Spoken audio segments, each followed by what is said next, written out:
రోజున ఏలూరు పట్టణంలో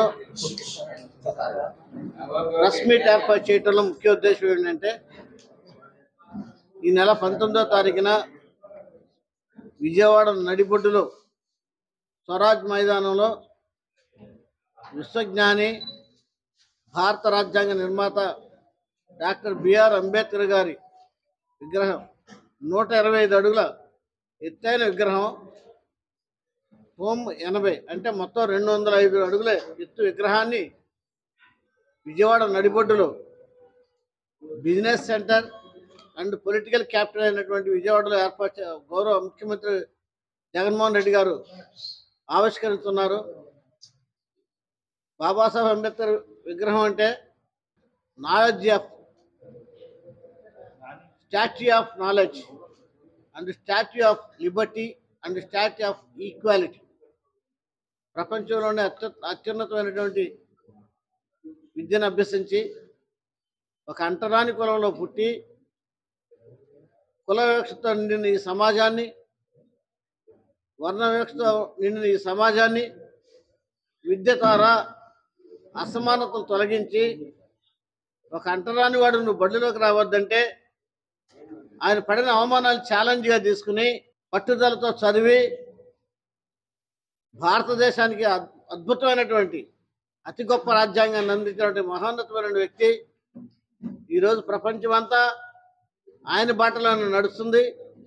అటువంటి మహోన్నతమైన వ్యక్తి విగ్రహాన్ని మరి గౌరవ ముఖ్యమంత్రి వర్యులు జగన్మోహన్ రెడ్డి గారు విజయవాడ నడిబొడ్డులు అంటే 2,000 కోట్ల రూపాయలు విలువ చేసే స్థలంలో 400 కోట్ల రూపాయలు ఖర్చు పెట్టి మల్టీపర్పస్ థియేటర్ అంటే 3,000 మంది కూర్చునే మల్టీపర్పస్ హాల్ని, 2,000 మంది కూర్చునే ఓపెన్ థియేటర్ని, బుద్ధిస్ట్ మాంగులు వచ్చి ధ్యానం చేసుకుంటాం మరో సపరేట్ హాల్ని, అన్ని వసతులు కలిపినటువంటి ఒక అద్భుతమైన కట్టడాన్ని, భారతదేశం గర్వించదగ్గ ఒక కట్టడాన్ని రాబోయే కాలంలో విజయవాడ నగరం బాబాసాహెబ్ అంబేద్కర్ విగ్రహం వలన ప్రపంచ పర్యాటక కేంద్రం కాబోతుంది.